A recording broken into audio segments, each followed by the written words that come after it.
to Section 1. Section 1. Listen to the conversation between Denise, who was a college receptionist at a language school, and VJ, who was a student, and complete the form. First, you have some time to look at questions 1 to 6 on the form now.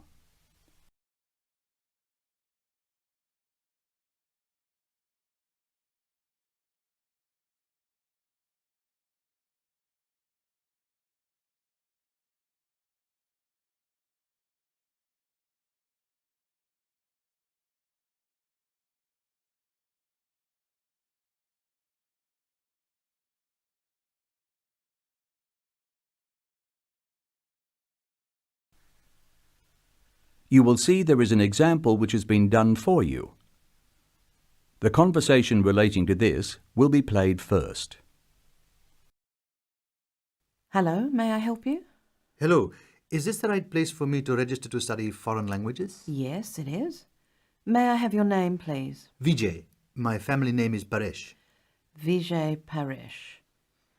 Okay. The applicant's name is Vijay Paresh, so Vijay Paresh has been written on the form. Now we shall begin.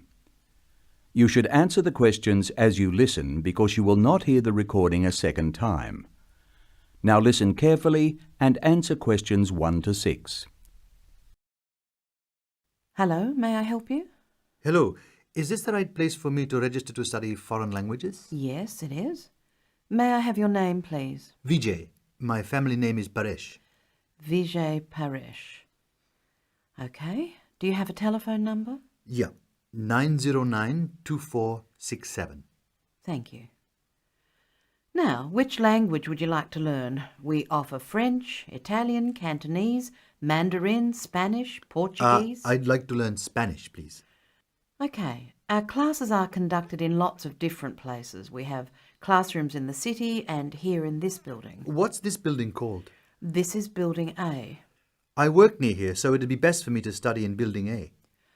What time do you want to come to lessons? They go on for 3 hours and they start at 10 a.m, 4 p.m. and 6 p.m. I wish I could come to the daytime lessons, but I can't, so 6 p.m. please. That's our most popular time, of course. Have you ever studied Spanish before? No, I haven't. We describe our classes by level and number. Your class is called Elementary 1. Okay. When will classes start? Elementary 1 begins... just a minute. It begins on August 10. Great. Now look at questions 7 to 10.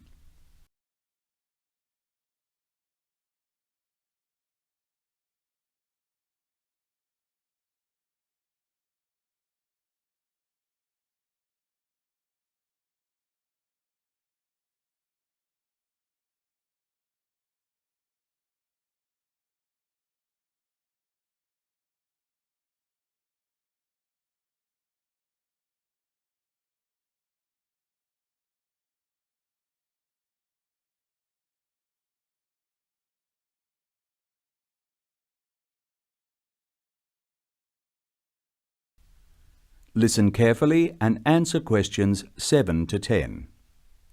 Great. Now, what else do I have to do? Please go to the building on the other side of Smith Street. I want you to go to the reception area first. It's just inside the door on the left as you enter from Smith Street. Give them this form. Okay. Do I pay my fees there? No, but the fees office is in the same building. Go past the escalators and you'll see a game shop. It's in the corner. The fees office is between the game shop and the toilets. Thanks. Where can I buy books? The bookshop is opposite the lifts. It's right next to the entrance from Robert Street. Your offices are spread out. Not as badly as they used to be. By the way, we offer very competitive overseas travel rates to our students. Oh, I'd like to look into that. Of course. The travel agency is at the Smith Street end of the building, in the corner next to the insurance office. Thank you very much. Bye. That is the end of Section 1. You now have some time to check your answers.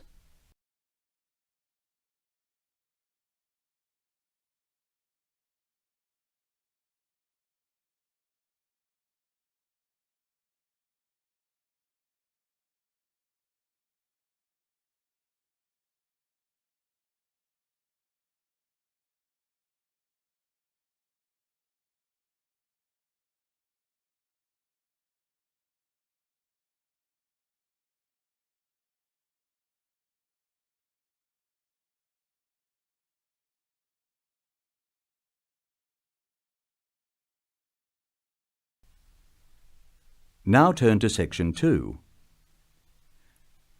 Section 2.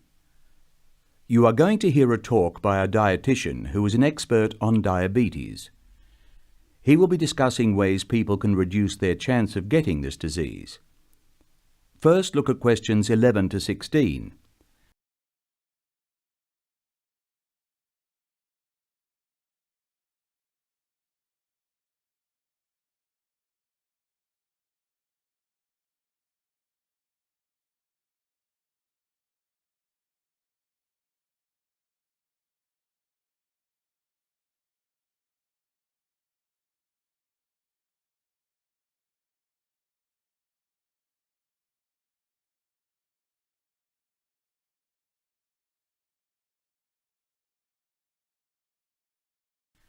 As you listen to the first part of the talk, answer questions 11 to 16. Hi, I'm Peter Johansson, an accredited practicing dietitian. Over the past few weeks, we've been talking about the increasing health problem of diabetes, and particularly type 2 or mature onset diabetes, which represents 85 to 90% of cases. Type 2 diabetes is said to be a lifestyle disease linked to being overweight, family history of the disease, a sedentary lifestyle, and how old you are. Although you can't change your age or your family, there are things you can do to reduce your risk. One of the reasons why type 2 diabetes is increasing is because more Australians are overweight than ever before, and we are getting heavier. So why are Australians getting fatter? There are a number of theories, but it is probably a combination of moving less and consuming more fat. As a nation, we have considerable room for improvement in our eating and physical activity habits. Healthy eating, in combination with regular physical activity, is vital to maintaining an ideal body weight, preventing future weight gain, and losing weight if you need to. Eating less fat is a sure way to eat fewer calories and still be able to eat satisfying quantities of food. If you are interested in learning more about healthy shopping, learn to read food labels and become a fat detective. Eating plenty of whole grain breads, cereals, fruit and vegetables will provide you with valuable nutrients without too much fat, provided you prepare them using only small quantities of healthier fats, such as olive or canola oil, nuts, seeds, and avocado. Using low-fat dairy products, lean meat and skinless chicken in moderate amounts will also help. Aim for at least a couple of fish meals per week. The companion solution is physical activity. It's about moving your body more through the day to help burn energy, and every little bit counts. For health benefit, you only need to accumulate 30 minutes of moderate physical activity most days, and you can do it in 3 10-minute lots. You will have more get up and go after achieving this 30 minutes a day goal, and you don't need any special equipment. Walking, gardening, and housework all count. It's like the ad says, exercise. You only need to take it regularly, not seriously. Now look at questions 17 to 20.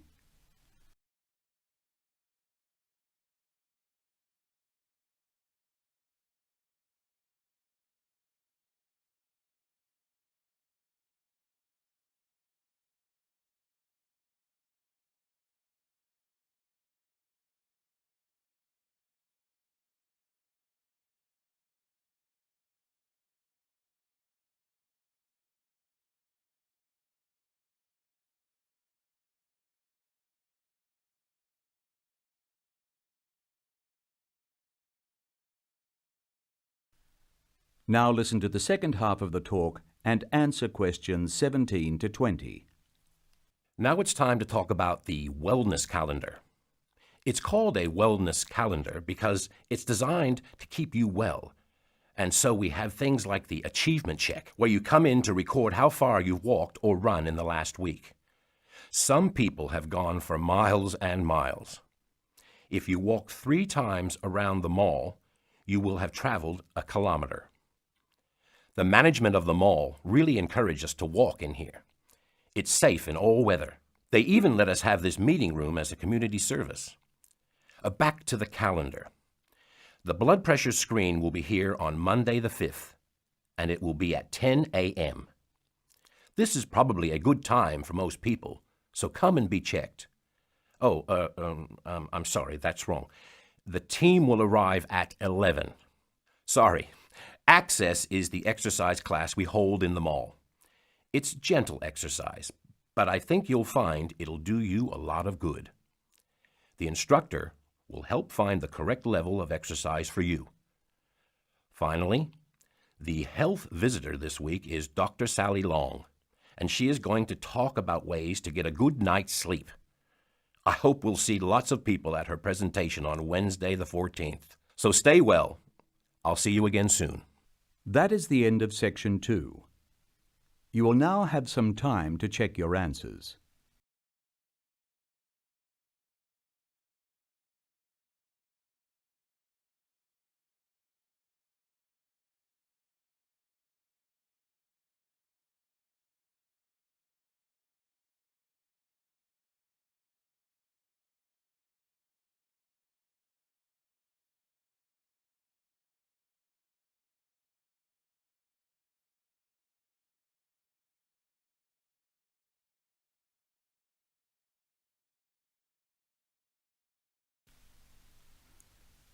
Now turn to Section 3.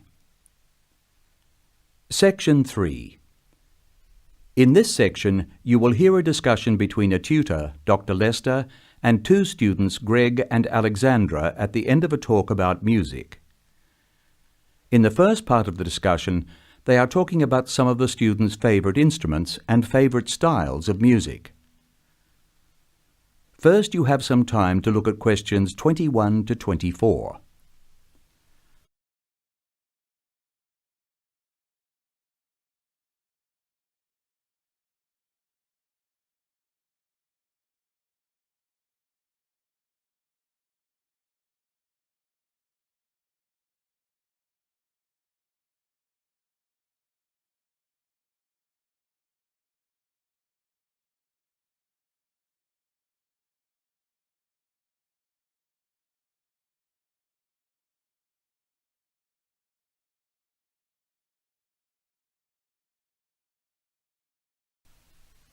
Now listen to the first part and answer questions 21 to 24.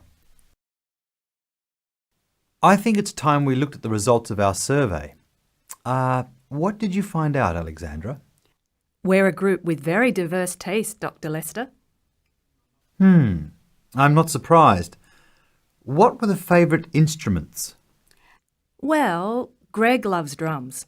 He told me he played drums when he was at primary school, and now he plays drums with his friends at weekends. They have a band. Good. What do you like to play, Alexandra? My favourite is a guitar. However, I haven't played for years, so I keep hoping to start again. Will I go on with the others? Yes, please. Katja is like Greg. She loves to listen to drums. She says she's not a player, just a listener. Rachel, as you know, is a violinist, so of course it's natural that she should favour the violin. So we have two people who love the sound of the drum and two who like strings. The violin for Rachel and the guitar for Alex. What does Harry like?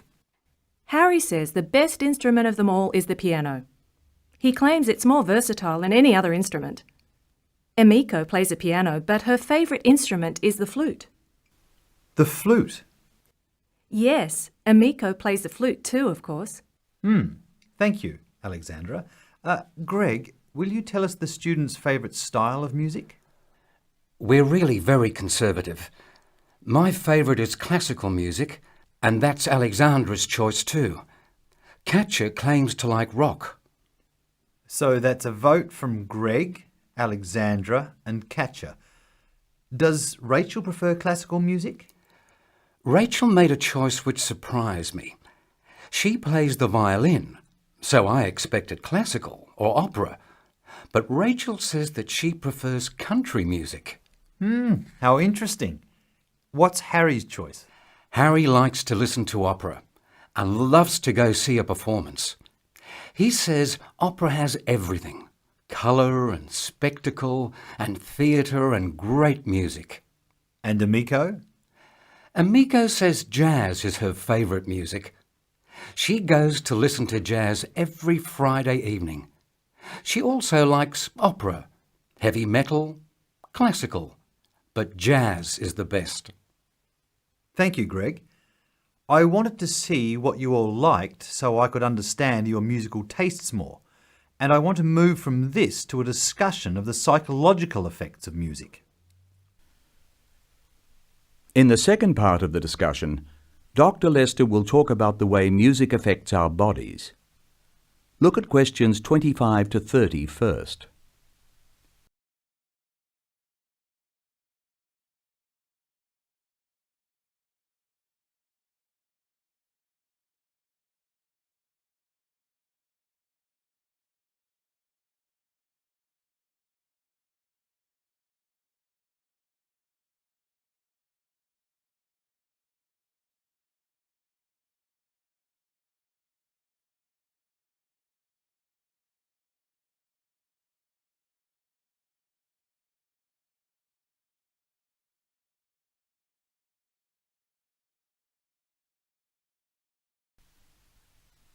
As you listen to the discussion, answer questions 25 to 30.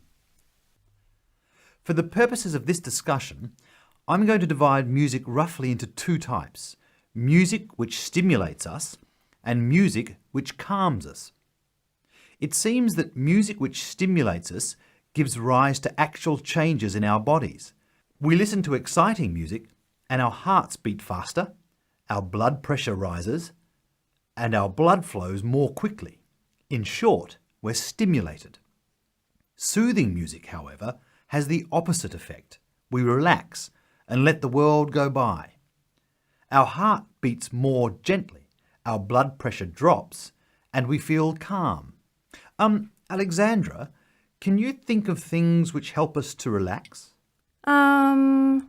Gentle rhythms? Yes, in part.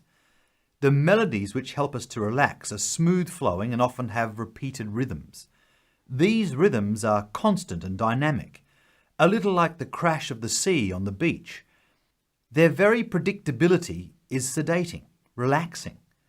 By contrast, very loud, discordant music with unpredictable rhythms and structures excites and stimulates us.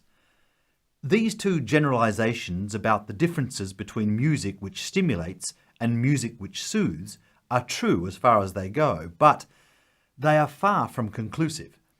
We still have a lot of research to do to find out what, for instance, people of different cultures hear and feel when they listen to music. This department is taking part in a continuing study on the influence of culture on musical perception, and we'll talk about that more next week. That is the end of section 3. You will now have some time to check your answers.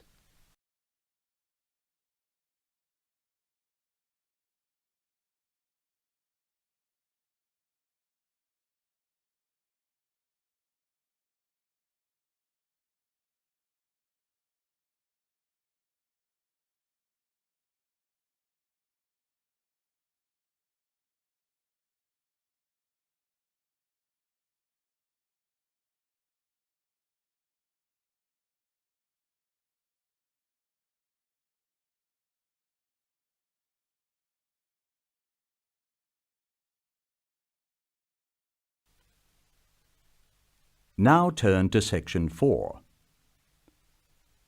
Section 4. You will hear an extract from a talk about preventative medicine, specifically how students can look after their own health.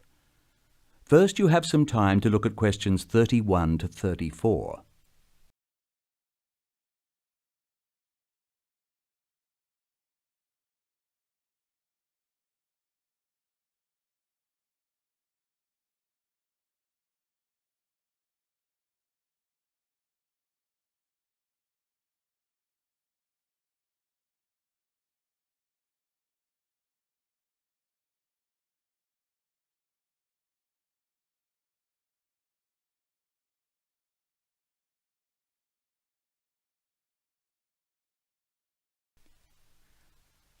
Now listen carefully and answer questions 31 to 34. Good morning. I'm Dr. Pat Parker, and I'm here to talk to you about preventative medicine in its widest and most personal aspects. In other words, I'm here to tell you how the patient should wrest control of their health away from the practitioners of medicine and take charge of their own medical destiny. I want to talk about staying out of the hands of the doctor. When the patient takes responsibility for her or his own health, and let's decide the patient is male for now, men are in fact more at risk than women anyway. When the patient takes over his own health regime, he must decide what he wants to do. The first thing, of course, is to give up the demon nicotine. Smoking is the worst threat to health, and it's self-inflicted damage. I have colleagues who are reluctant to treat smokers. If you want to stay well, stay off tobacco and smoking in all its manifestations. Our department has recently completed a survey of men's health. We looked at men in different age groups and occupations, and we came up with a disturbing insight. Young men, particularly working-class men, are at considerable risk of premature death because of their lifestyle. As a group, they have high risk factors. They drink too much alcohol, they smoke more heavily than any other group, their diet is frequently heavy in saturated fats, and they don't get enough exercise. We then did a smaller survey in which we looked at environmental factors which affect health. I had privately expected to find air or water pollution to be the biggest hazards, and they must not be ignored. However, the effects of the sun emerged as a threat which people simply do not take sufficiently seriously. Please remember that too much sunlight can cause permanent damage. Given this information and the self-destructive things which people, particularly young men, are doing to themselves, one could be excused for feeling very depressed. However, I believe that a well-funded education campaign will help us improve public health standards and will be particularly valuable for young men. I'm an optimist. I see things improving, but only if we work very hard. In the second part of the talk, I want to consider different things that you, as students, can do to improve your fitness.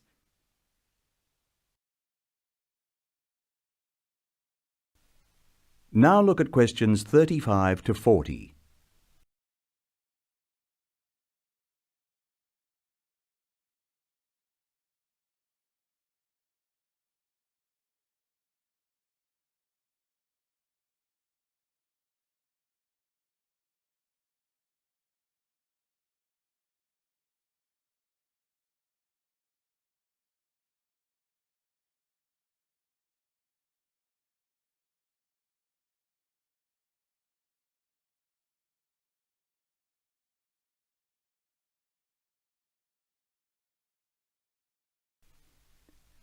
Now listen to the second half of the recording and answer questions 35 to 40. So now I'd like to issue a qualification to everything I say. People will still get sick, and they will still need doctors. This advice is just to reduce the incidence of sickness. It would be great if disease were preventable, but it's not. However, we have power. In the late 80s, the Surgeon General of the United States said that 53% of our illnesses could be avoided by healthy lifestyle choices. I now want to discuss these choices with you. You should try to make keeping fit fun. It's very hard to go out and do exercises by yourself, so it's wise to find a sport that you like and play it with other people. If you swim, you can consider scuba diving or snorkeling. If you jog, try to find a friend to go with. If you walk, choose pretty places to walk or have a reason for walking. Your exercise regime should be a pleasure, not a penance. The university is an excellent place to find other people who share sporting interests with you, and there are many sports teams you can join. This unfortunately raises the issue of sports injuries, and different sports have characteristic injuries. As well as accidental injuries, we find repetitive strain injuries occurring in sports where the same motion is frequently performed, like rowing and squash. The parallel in working life is repetitive strain injury which may be suffered by typists or other people who perform the same action hour after hour, day after day. In this context, therefore, the most important thing to remember before any sport is to warm up adequately. Do stretching exercises and aim at all times to increase your flexibility. Be gentle with yourself and allow time to prepare for the game you have chosen to play. Don't be fooled by the term warm-up, by the way. It's every bit as important to do your warm-up exercises on a hot day as on a cool one. I think one of the most sensible and exciting developments in the reduction of injury is the recognition that all sports can borrow from each other. Many sports programs are now encouraging players to use cross-training techniques. That is, to borrow training techniques from other sports. Boxers have been using their cross-training for years, building up stamina by doing road work and weight training while honing their skills and reflexes. Other sports which require a high level of eye-hand coordination are following this trend.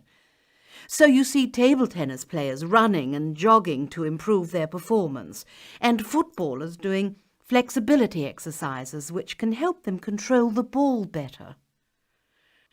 All of these results are good, but the general sense of well-being is best and is accessible to us all, from trained athletes to people who will never run 100 metres in less than 15 seconds. Good health is not only for those who will achieve athletic greatness. That is the end of section 4. Now you have some time to check your answers.